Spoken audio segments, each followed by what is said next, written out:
Okay, let's give this a try. It's my Su-122-44. It's one of my favorite little tanks because it's got a powerful gun. Powerful gun. And you see here, I load mostly AP. I do have some pace CPR because there's a few tanks that the gun won't penetrate. And I also have some emergency HE, and that's when you're trying to stop someone from capping. And it doesn't matter how much damage you do, you just need to make sure there is damage done.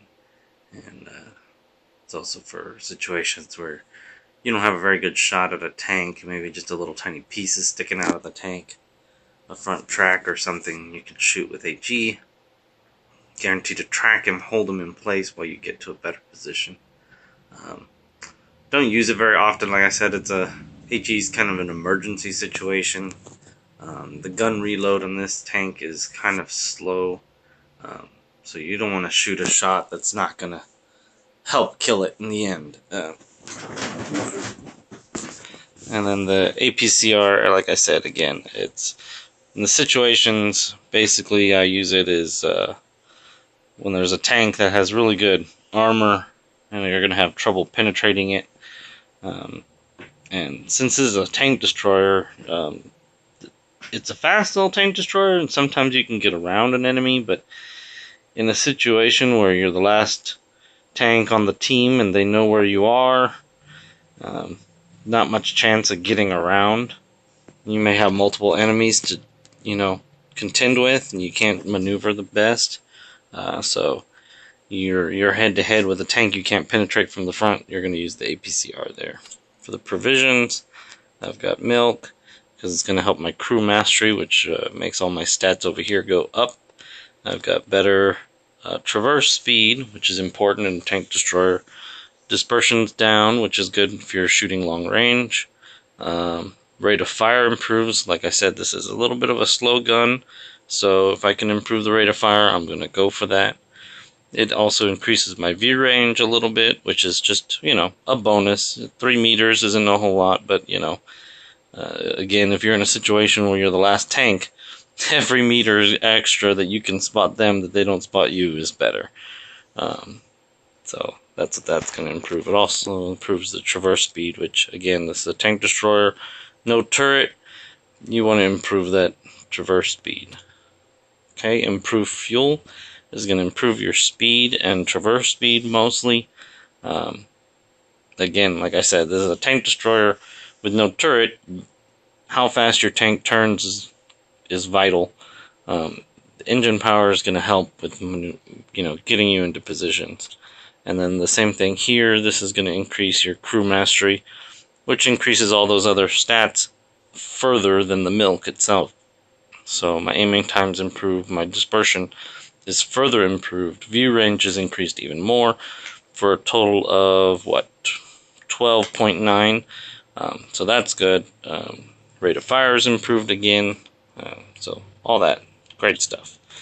For consumables, I use the multi-purpose restoration pack, because that's going to fix, if your crew members are out, or if you get tracked, but it's kind of a backup if I'm tracked. If I'm tracked or have some modules that are damaged, I'm going to use my repair kit.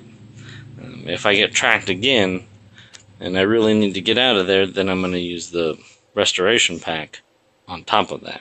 So I'll use the repair kit first, and if I'm still tracked again, use the repair kit and get out of wherever I'm at. And if there's no way to get out, then there's no point even using it because you're going to die.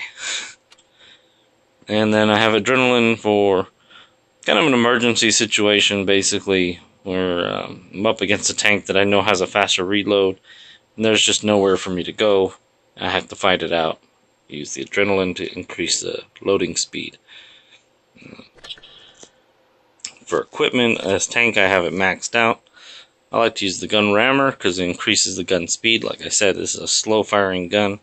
You could use calibrated shells, but It only increases your penetration by 18. It's very little. It doesn't make much of a difference in this tank. It has pretty good penetration on the regular AP. And again, you know, I've got those APCR for the situation when I can't penetrate a tank.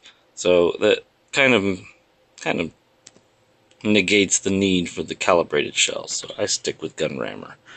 Vitality, I'm going to use this protected modules to increase my protection of the engine and ammo rack and transmission. It also increases your suspension and fuel durability. Tank destroyer with no turret, suspension is the most important thing. You got to keep that going. Damage from ramming. Not too many people ram at this tier. And anyone who does is probably going to do a whole lot of damage anyway. 10% is not going to make much of a difference. Crew protection would be good, but you know, that's why you have that restoration pack to bring the crew back online. I'd rather have the engine and transmission and prevent my ammo rack from being taken out. For my specialization, got improve optics, which is good, and camouflage net. Either one of these is good. It's kind of a toss-up. Most of my battles I've been running actually improved optics, but recently I just started using camouflage net to see if it makes a big difference, and so far I haven't noticed much of a difference. Just kind of changes the gameplay. If you're the last tank alive, and there's one enemy tank, with the improved optics, then you're going to be the hunter looking for him because you got a good view range. And when you're camouflage net, you're going to lay an ambush and wait for him to try to find you. And sometimes they already know where you are, the general area where you are, so improve optics may not really help you because they already know where to look for you. So that's when you want the camouflage net. They won't spot you right away, and then you can get them. Like I said, either way it works. Gun lane drive, again, this is going to improve the aiming time. Aiming time's a little bit slow on this tank, not too bad, and I find I get good snapshots off on it.